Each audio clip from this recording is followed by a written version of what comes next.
students, welcome back to my channel and Sakshi and this side. Today we are going to study about what is democracy.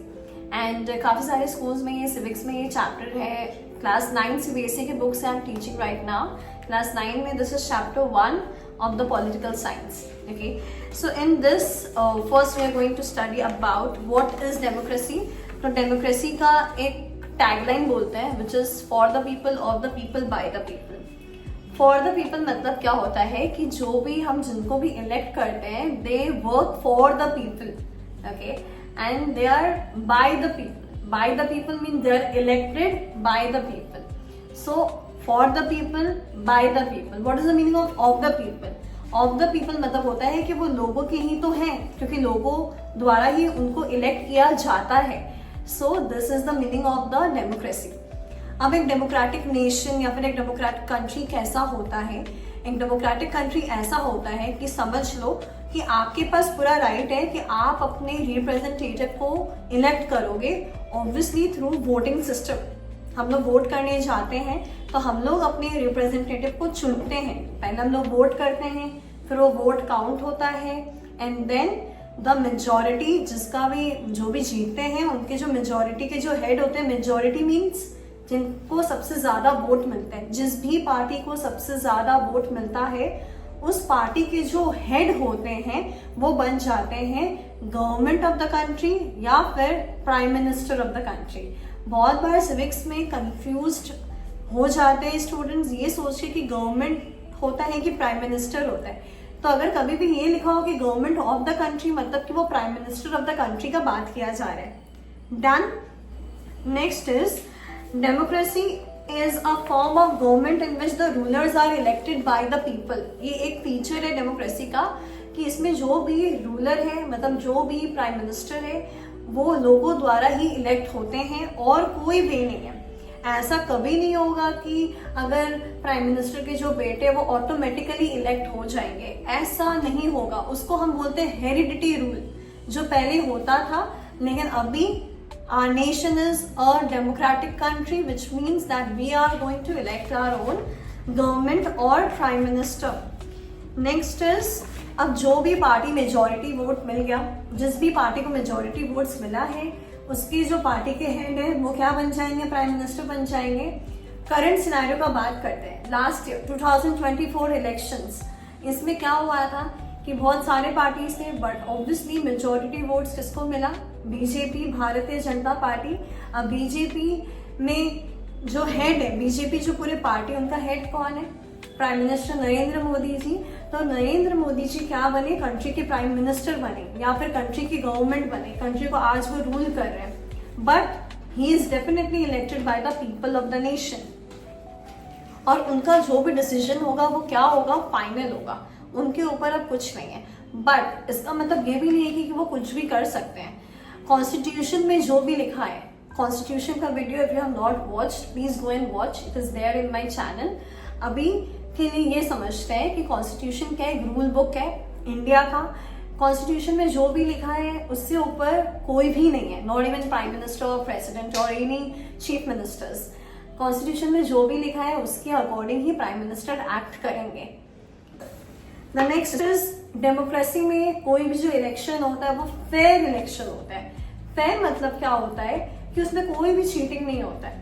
Election एक secret ballot system के through होता है.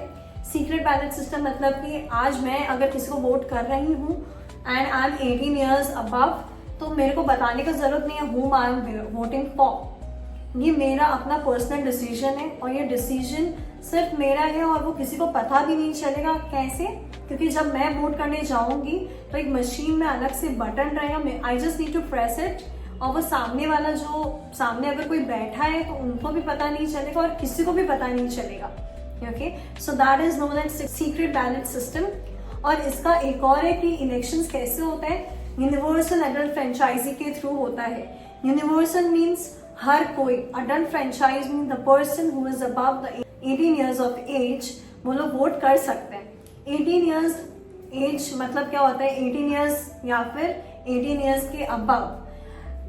Indiscriminately मतलब क्या होता है कि उसमें कुछ भी नहीं देखा जाएगा कि जेंडर क्या है, कास्ट क्या है, रिलीजन क्या है, स्किन कलर क्या है या फिर सेक्स क्या है. सेक्स मतलब क्या होता है, जेंडर होता है, मेल या फिर फीमेल, इससे कोई फर्क नहीं पड़ता उस इंसान का क्लास कैसा, मिडिल क्लास, लोअर क्लास या फिर एक्स्ट्रा ऑर्डिनरी क्लास है, जैसे कि हायर क्लास बोलते हैं। ओके अगर वो बहुत ही ज्यादा रिच है, इससे भी कोई फर्क नहीं पड़ेगा। Every person in India has the right to vote, has the right to elect their own representative. It also has one more thing which says like one person, one vote and one value. एक इंसान का एक ही vote वो दे सकता है और उसका value एक ही काउंट होगा। Like if I go and vote, if I vote for any party of my choice, वो मेरा choice है। Okay, let's say party ABC, अगर मैंने ABC पार्टी को वोट दिया तो मेरा एक ही वोट काउंट होगा और मैं एक ही पार्टी को वोट कर सकती हूँ एट अ सिंगल टाइम। एक डेमोक्रेटिक कंट्री में क्या होता है, एक डेमोक्रेटिक गवर्नमेंट भी होता है और एक डेमोक्रेटिक गवर्नमेंट बोला जाता है कि सबसे बेस्ट होता है। Because why we need to understand this कि एक डेमोक्रेटिक कंट्री में अगर कोई डेमोक्रेटिक गवर्नमेंट इलेक्ट हो रहे हैं तो वो अकाउंटेबल है to the people of the nation. Accountable मतलब क्या होता है, आंसरेबल होना। आंसरेबल मीन्स कि आज अगर वो कुछ भी करते हैं, अगर वो सही है या गलत है, वो हम अगर क्वेश्चन उनसे पूछते हैं तो वो आंसरेबल है, उनको उसका आंसर देना पड़ेगा, ठीक है। And if he is wrong he will be remove from the office. Office मतलब कि उनको पावर से, उनको वो पोजीशन से हटा दिया जाएगा। We the people of nation has that right, ठीक है। तो अकाउंटेबल होना इज द बिगेस्ट थिंग, क्योंकि पहले जमाने में क्या होता था, ऑटोक्रेटिक गवर्नमेंट होता था। ऑटोक्रेटिक मीन्स उनका अपना रूल था, उनका अपना रेगुलेशंस था, प्रोसीजर्स था, जिसके लिए वो किसी को भी अकाउंटेबल नहीं थे। वो लोग हमेशा फोर्स के थ्रू लोगों से काम कराते थे, लेकिन आजकल कोई किसी को फोर्स नहीं कर सकता। जो सही है वो करना है, because everything is written in the rule book, that is the constitution of India.